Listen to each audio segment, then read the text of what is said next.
이러다가 민주당 둘로 쪼개지는 거 아닌지 모르겠습니다. 분당 얘기도 나오고 있고 심지어 그러는데 친명계하고 비명계 얘기입니다. 비명계는 이제 지도부가 책임져라. 김남국 사태에 대해서 혁신위원회가 출범을 하면 당 지도부는 지도부가 있는 이 권한을 혁신위원회로 다 넘겨줘라. 뭐 이제 이런 거.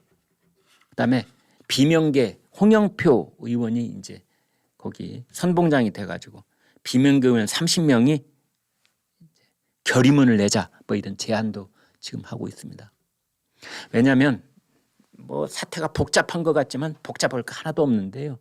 거기도 이제 청년위원들이 있잖아요. 이 민주당 내에도 청년 그 당원들 뭐 이런 조직들이 김남국 사태에 대해서 분노하고 있습니다. 특히 더 왜냐하면은 제가 조금 전에도 말씀드렸다시피 여론조사하면은 20대 30대가 어마어마한 충격과 좌절과 분노를 겪고 있어가지고 지금 뭐 13%포인트 9%포인트 이렇게 지지율이 급락하고 있으니까 이 민주당 내에서도 청년들이 앞장서가지고 이러다 큰일 난다 그러면서 이제 이런저런 목소리를 내고 있는데 그러자 개딸들이 이 청년들한테 집중 포화를 가하고 있는 겁니다.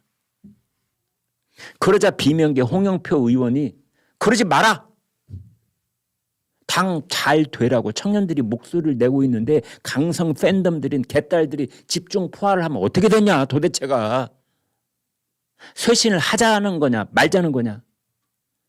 그러면서 홍영표 의원의 주장은 뭐냐. 당 지도부가 나서라. 당 지도부가 오불관음 아는지 모르는지 그냥 뒷짐지고 가만히 있으니까 지금 이러는 거 아니냐. 오히려 지금 안 보는 데가 조장하는 거 아니냐 혹시. 이제 이러고 있는 겁니다. 그러자 이쪽 친명계가 또 벌떼처럼 들고 일어섭니다. 김용민 청년이라고 해서 보호받아야 하게 맞냐. 김남국도 청년이지만 보호 못 받지 않았냐.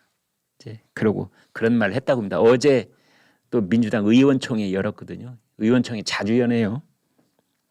비명계가 그만 좀 해. 그랬다고 합니다. 전용기 의원이 김용민 발언 때문에 분위기가 싸해졌다. 조응천 의원 김용민이 입으로 똥을 쌌다. 그러고 있네요. 비명계 이원욱 개딸이 테러하고 있는 것이다. 그래서 이걸 4글자로 개딸 테러 이렇게 또 명명을 했습니다. 이재명 대표는 외부 세력의 이간계라고 하면서 개딸들을 또 이렇게 보호를 하고 있고 민영배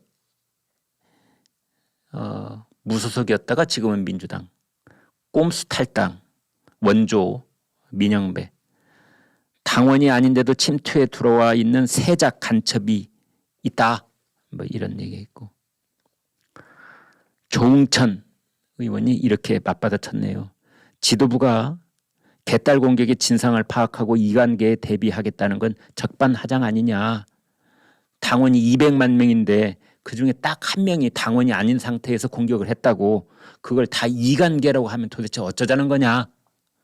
라고 조응천 의원이 말했습니다.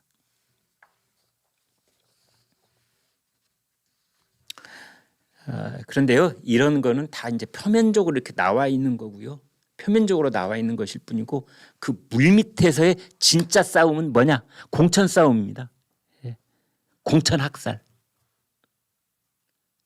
이재명 대표가 이제 공천관리위원회라는 거를 곧 이제 조직을 하게 될 텐데요. 공천관리위원회가 그 어디 뭐 부산이면 부산, 뭐 광주면 광주, 전주면 전주, 뭐 춘천, 뭐 청주, 대전 다 이렇게 공천을 줄 거 아닙니까? 공천관리위원회가 공천을 주는 거거든요. 그러면 공천관리위원회는 당 대표의 영향에서 거의 자유로울 수 없기 때문에 사실 이재명 대표 친명계가 공천을 장악하는 게 되는 겁니다. 그래서 당대표가 중요한 겁니다. 그러면 비명계는 뭐가 된다? 그렇습니다. 공천 학살. 이렇게 미운 소리를 하고 있는데 조응천, 이원욱, 뭐 홍영표 공천 주겠어요? 내라도 안 주지요. 내가 이재명이다. 그냥 허구한 날 내 등에다가 칼을 꽂은 사람들인데 공천 주고 싶겠습니까? 이재명은 자기 입으로 말 안 하더라도 밑에서 알아서 공천 안 주는 거죠. 이게 공천 한사입니다. 학살입니다. 선거 학살이라는 말은 없어도 공천 학살이라는 말은 있잖아요. 다 내쫓는 거. 여야 할 것 없이. 그러려면은 지금 비명계가 어떻게든 이 공천을 좌지우지할 수 있는 당 조직을 장악하고 있어야 되는 겁니다. 그게 뭐냐면 대의원제라고 하는 겁니다. 결국은 누구를 공천을 주느냐 마느냐는 내부에 어떤 투표로 결정할 때가 있잖아요. 전략공천 말고. 그러면 누구를 투표로 해서 공천을 주느냐? 당원 투표죠. 당원 투표. 풀뿌리 민주주의. 당원들이 투표를 해서 우리 쪽 지역구는 이 사람을 후보로 우리가 추대합니다. 이렇게 해야 형식적으로 좋잖아요. 그런데 투표가 나눠지는 겁니다. 하나는 일반 당원, 권리당원, 그다음에 대의원. 이 중에서 제일 큰 권한을 가지고 있는 사람들이 대의원입니다. 대의원 한 표는 일반 당원들 한 30표, 50표에 해당되는 겁니다. 그런데 대의원 중에는 비명계가 많아요. 일반 당원들은 개딸들이 장악하고 있어요. 그러면 어떻게 해야 되겠습니까? 대의원제 폐지. 친명계 입장에서 본다면 정청래가 대의원 폐지하자. 정청래 최고위원이 참 이 말을 교묘하게 하는 겁니다. 당대표도 한 표, 대의원도 한 표, 일반 당원도 한 표. 이게 민주당 개혁의 첫걸음이다. 대의원하고 당원만 비교하면 좀 뭐하니까 갑자기 당대표를 딱 갖다 집어넣는 겁니다. 그래서 당대표도 한 표, 최고위원도 한 표, 대의원도 한 표, 권리당원도 한 표, 일반 당원도 한 표. 우리 모두는 계급장 떼고 후보 공천해야 된다. 우리 계급장 떼자 다. 1인당 한 표. 그러고 있는 겁니다.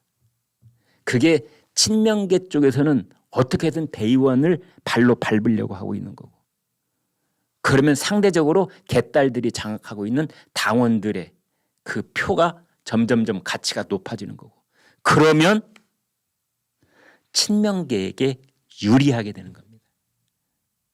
그러면 중앙당에서 구태여 선거관리위원회가 인위적으로 공천 학살을 하지 않더라도 풀뿌리 단계에서 공천이 관리되고 걸러질 수가 있다. 이렇게 보는 거죠. 그래서 김남국과 관련해가지고 이런저런 얘기가 오고 있는 것들은 다 사실은 공천 전쟁을 지금 치르고 있는 것이다. 그래서 개딸들을 제지하라, 외부의 이간계다, 다 그런 겁니다. 그래서 이게 서로 충돌해서 어떤 그 중간 타협점에 접근을 못하면 그렇습니다. 점점 원심력이 작용하는 겁니다. 구심력이 작용해서 중앙으로 뭉치지 못하고 이재명이 이것을 전부 다 흡수할 수 있는 그런 지도력을 갖지 못하면 이제 원심력이 커지는 거죠. 원심력이 커지면 돌고 돌다 보면은 개체 분열을 할 수밖에 없게 되는 것이다.